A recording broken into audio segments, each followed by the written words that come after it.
A very healthy good morning to you all. Welcome to your online class of moral value, and I am your moral value teacher. Children, as you all know that we are in chapter number 5 now, and welcome to your live class of moral value after the half yearly examination. Due to some vacations and some other reasons, many one or two classes are not completed in moral value. That's why today our first moral value class after half yearly examination, and that is chapter number 5, and the chapter name is Chipko movement. Okay, now I am starting the chapter. Chipko movement was a non-violent movement on Gandhian philosophy to protect and conserve our trees and forests from being destroyed. Chipko movement एक ऐसा movement था जो कि non violent अहिंसावादी movement था जो कि गांधी जी की philosophy पे डिपेंड करता था। गांधी जी की क्या फ़िलॉसफी थी जानते हैं आप? गांधी जी कौन थे? Gandhi ji father of the nation थे। उनका क्या फ़िलॉसफी थी? उनकी अहिंसा। अहिंसा का मतलब जानते हैं आप? किसी के साथ गलत शब्दों का यूज़ ना करना। अगर कोई आपके साथ वायलेंस करता है, हिंसा करता है, हिंसा मीन्स किसी के साथ मार पिटाई करना या वायलेंट तरीके से जवाब देना, तो गांधी जी इसके सख्त खिलाफ थे। तो गांधी जी थे वो अहिंसा का पार्ट देते थे। कहा गांधी जी के लिए एक बात बहुत फेमस है, कहा जाता है कि गांधी जी का मानना था अगर कोई तुम्हारे एक गाल में थप्पड़ मारे तो आप उसे दूसरा गाल भी ऑफर कर दें। But that is not possible now in current days, पर आजकल तो ये पॉसिबल नहीं है। बट गांधी जी इसी पे वो करते थे, चलते थे। तो ये जो चिपको मूवमेंट है वो भी गांधी जी के ही सिद्धांतों पर आधारित था। The word Chipko here means to embrace. Chipko का मीन्स है सुरक्षा करना। People hugged trees to protect them from being cut by wood cutters. जो लोग थे वो लकड़हारों द्वारा पेड़ों को काटने से बचाने के लिए उन्हें हग कर लेते थे। हग करना मतलब पकड़ लेते थे अपनी बाहों से, हाथों से। There is a famous story about how the movement began. यहाँ पर एक बहुत ही फेमस स्टोरी है जिसमें बताया गया है कि कैसे ये मूवमेंट स्टार्ट हुआ। ठीक है। A village in the Chamoli district was ruled by a Maharaja. Chamoli district पता है आपको कहाँ है? चमोली डिस्ट्रिक्ट हमारे उत्तराखंड में ही है। ठीक है। वहाँ एक राजा राज करते थे। Who ordered wood cutters to cut trees and fetch large chunks of wood to his palace.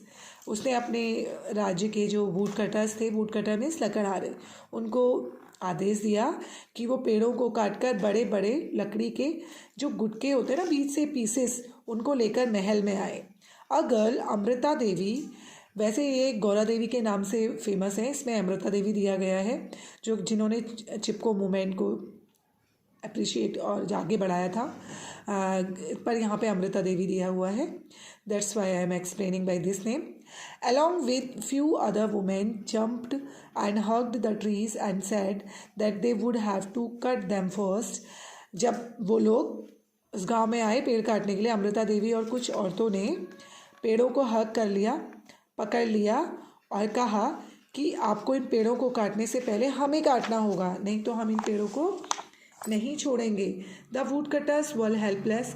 जो लकड़हारे थे वो तो बिल्कुल असहाय थे। उनको आदेश था राजा का, and had to follow order for which Amrita Devi lost her life.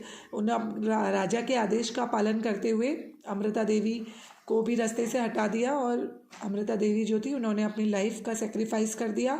C said it is small price to pay if I can save a tree. Amrita Devi का कहना था कि ये तो बहुत ही छोटी सी कीमत है पेड़ों की एक पेड़ को बचाने के लिए। The incident inspired several other rural women. जब ये घटना हुई उसने बहुत सारी जो औरतें थीं उनको इंस्पायर किया, प्रेरित किया। The movement became popular when activist Sundarlal Bahuguna began educating the villagers to protect the trees. इस मूवमेंट ये जो मूवमेंट था ये ज़्यादा फेमस तब हुआ जब सुंदरलाल बहुगुणा एक बहुत बड़े एक्टिविस्ट थे, सुधारक थे, जिन्होंने बहुत योगदान दिया हमारे देश की तरक्की के लिए, औरतों के भलाई के लिए। उन्होंने गांव वालों को एजुकेट किया, समझाया, पेड़ों के बारे में जानकारी दी, तो सभी लोग इस मूवमेंट में शामिल होने लगे।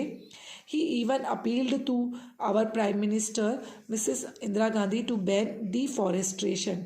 उसके बाद उन्होंने जो उस समय की हमारी जो करंट प्राइम मिनिस्टर थी इंदिरा गांधी, उनको लेटर भी लिखा कि पेड़ों को काटने के लिए में बैन किया जाए। डिफॉरेस्टेशन मीन्स होता है पेड़ों का कटाव, इसमें बैन किया जाए। तब उसके बाद अप्लाई किया गया, गवर्नमेंट पॉलिसीज़ बनाई गई जो कि आज तक लागू है। अभी भी अगर कोई पेड़ों को काटता है तो उसे गवर्नमेंट से पहले परमिशन लेनी होती है। अगर विदाउट परमिशन कोई पेड़ काटता है तो उसको सजा दी जाती है। So that is the chapter and the moral of the chapter का मॉरल क्या है?